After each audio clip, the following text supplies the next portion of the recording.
বিসমিল্লাহির রহমানির রহিম।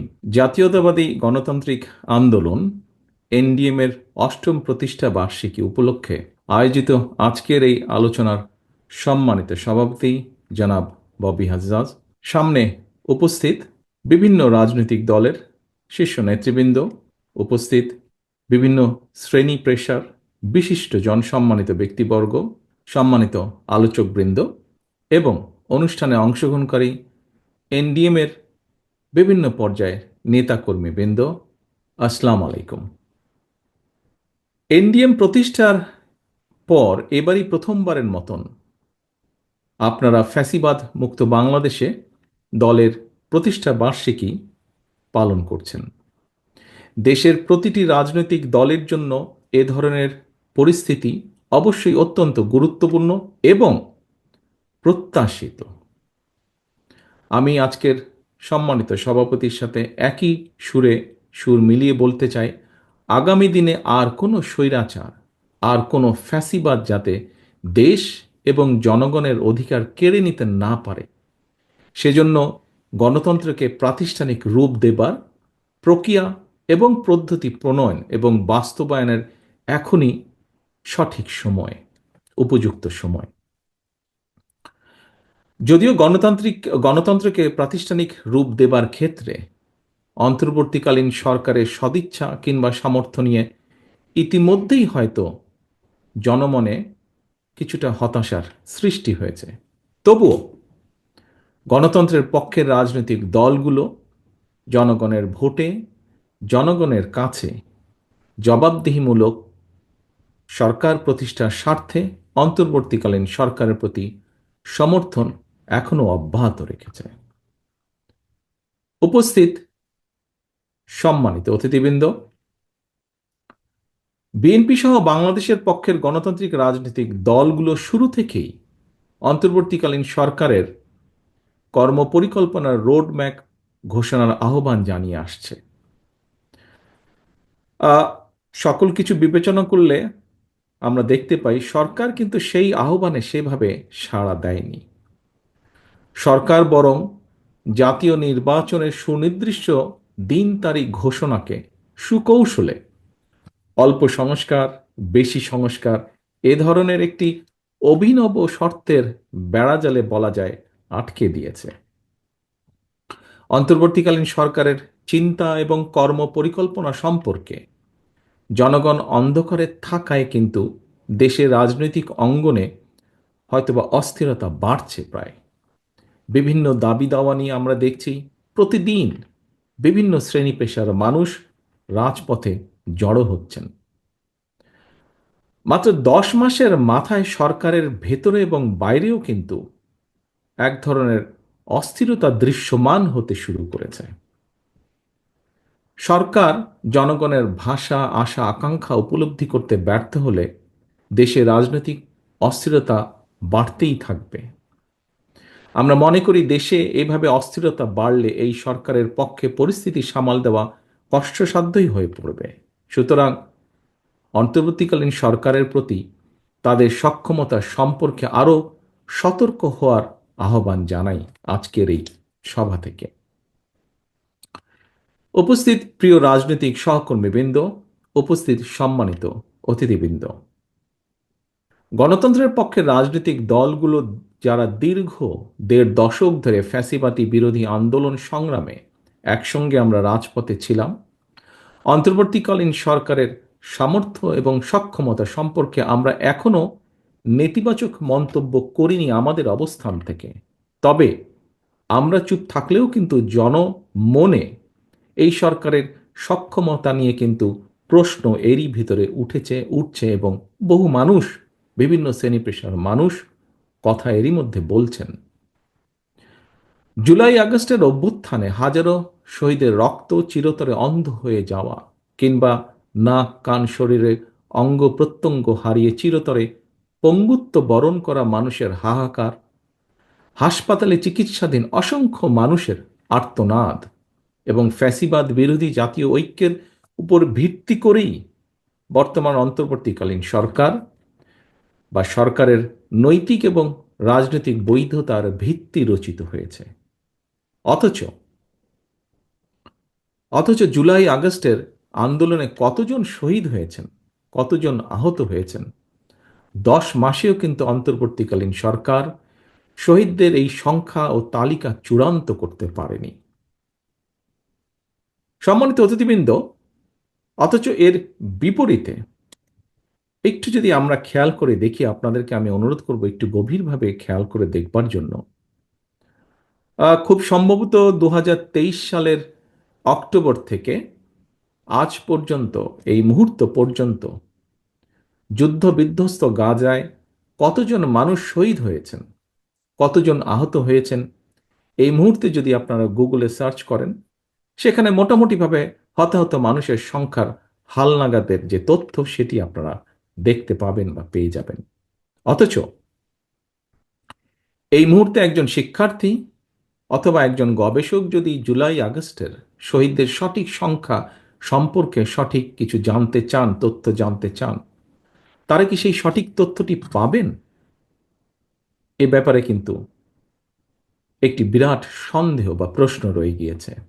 এমন পরিস্থিতিতে গণ অভ্যুত্থানের সরকার রাষ্ট্র ক্ষমতায় থেকে 10 মাসেও যদি জুলাই আগস্টের শহীদদের তালিকা চূড়ান্ত না করতে পারে, না করা যায়, তাহলে সেটি সরকারের সক্ষমতা বহন করে কি না, আজকের সম্মানিত সকল উপস্থিতির সামনে আমি প্রশ্নটি রেখে যাচ্ছি। এখানে আরেকটি প্রশ্ন এসে দাঁড়ায়, সেটি হচ্ছে, সরকার কি তাহলে হতাহতদের ব্যাপারে উদাসীন, নাকি ক্ষমতার মোহে আচ্ছন্ন? এটিও আজকে বহু মানুষের, দেশের বহু মানুষের একটি বড় জিজ্ঞাসা।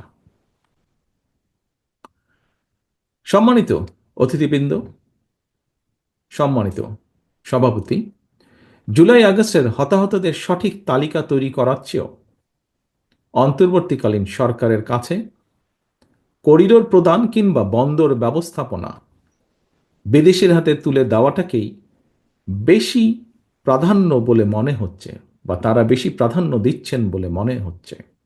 আমি একই সাথে এই ব্যাপারে সভাপতি সাহেব তার বক্তব্যে যা বলেছেন, তার সাথে একই সুরে সুর রেখে বলতে চাই, আমরা আবারও স্পষ্ট করে জানিয়ে দিতে চাই, করিডোর কিংবা বন্দর দেওয়া না দেওয়ার সিদ্ধান্ত অন্তর্বর্তীকালীন সরকারের অবশ্যই কাজ নয়। এই সিদ্ধান্ত নেবে জনগণের ভোটে নির্বাচিত জাতীয় সংসদ বা জনগণের ভোটে নির্বাচিত সরকার।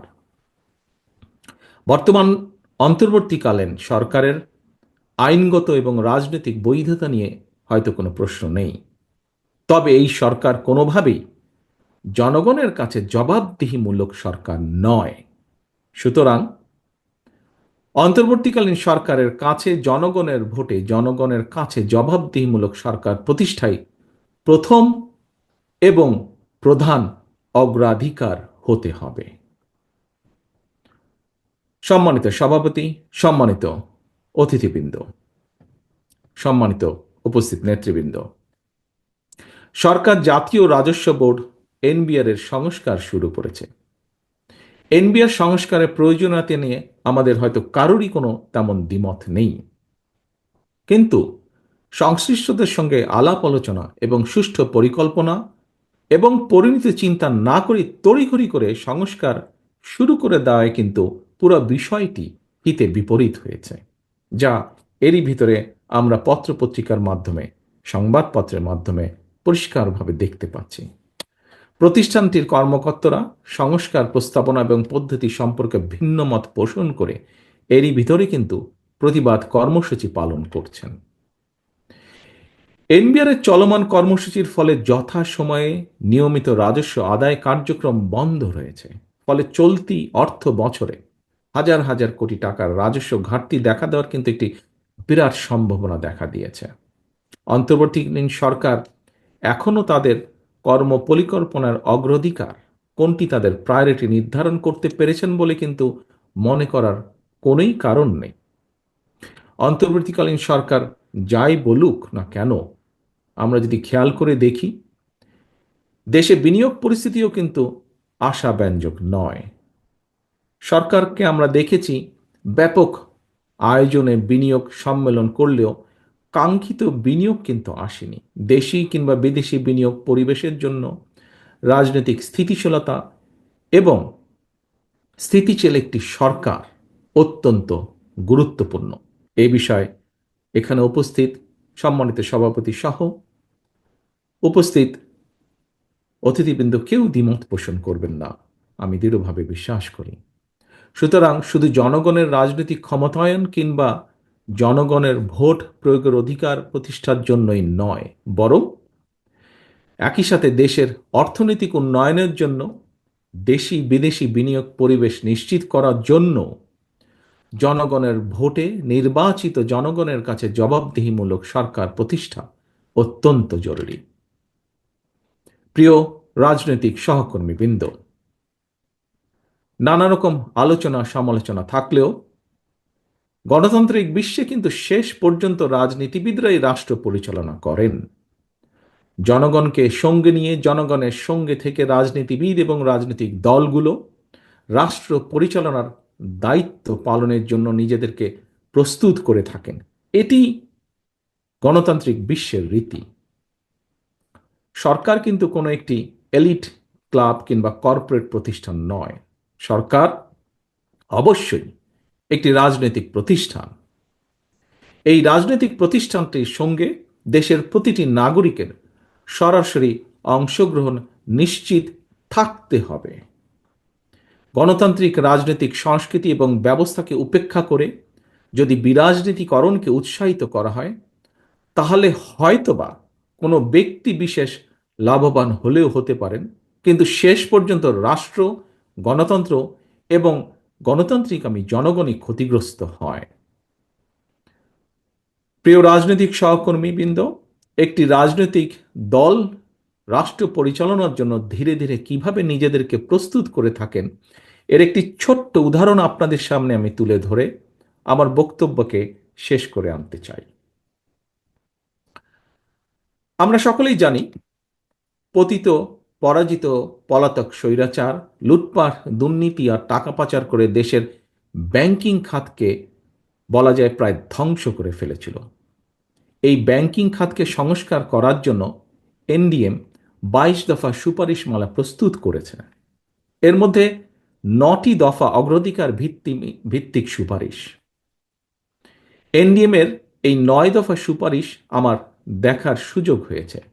সুপারিশগুলোকে আমার কাছে সময় উপযোগী এবং যৌক্তিক মনে হয়েছে, বাস্তবধর্মী মনে হয়েছে। তবে এই যে বিষয়টি যেটি বললাম 9 দফার, বা এই যে অর্থনৈতিক যে ব্যাংকিং সেক্টরে এনডিএম এর যে প্রস্তাবনা, এই বিষয়টি এখানে বলার মূল লক্ষ্য বা উদ্দেশ্য হচ্ছে প্রতিটি রাজনৈতিক দল এভাবেই দল এবং সরকার পরিচালনার দায়িত্ব পালনের জন্য রাজনৈতিক প্রক্রিয়ায় ধীরে ধীরে নিজেদেরকে প্রস্তুত করে তোলে। নিজ নিজ দলের আদর্শ, উদ্দেশ্য এবং প্রস্তাবনার পক্ষে জনগণের ম্যান্ডেট নেয়। জনগণের ম্যান্ডেট পেলে রাষ্ট্র এবং সরকার পরিচালনার দায়িত্ব পালন করে। সুতরাং বিরাজনৈতিকরণ নয়, বরং দেশে গণতান্ত্রিক রাজনৈতিক দল এবং গণতান্ত্রিক বিধিবিধান এবং রীতি পদ্ধতিগুলিকে বরং শক্তিশালী করা অত্যন্ত জরুরি। দেশের সাংবিধানিক প্রতিষ্ঠানগুলোকে শক্তিশালী করা অবশ্যই অত্যন্ত প্রয়োজন, এবং এজন্য প্রয়োজন গণতান্ত্রিক চর্চা। অন্তর্বর্তীকালীন সরকারের প্রতি আবারও আহ্বান জানিয়ে বলবো, পরিস্থিতি অযথা ঘোলাটে না করে জাতীয় নির্বাচনের সুস্পষ্ট তারিখ ঘোষণা করুন। জনগণের ভোটে জনগণের কাছে দায়বদ্ধ সরকার প্রতিষ্ঠা করা না গেলে পতিত পলাতক স্বৈরাচারকে মোকাবেলা করা সহজ হবে না। লোভ লাভের প্রলোভন থেকে মুক্ত থেকে অন্তর্বর্তীকালীন সরকার অচিরেই জাতীয় নির্বাচনের তারিখ ঘোষণা করে জনগণের, বাংলাদেশে জনগণের অধিকার প্রতিষ্ঠার দায়িত্ব পালন করবে, এই প্রত্যাশা রেখে এবং একই সাথে আবারও এনডিএম এর 8ম প্রতিষ্ঠা বার্ষিকীর এই দিনে আপনাদের সকলের এবং এনডিএম এর রাজনৈতিক সাফল্য কামনা করে আমার বক্তব্য শেষ করছি। সকলকে ধন্যবাদ। আল্লাহ হাফেজ। বাংলাদেশ জিন্দাবাদ।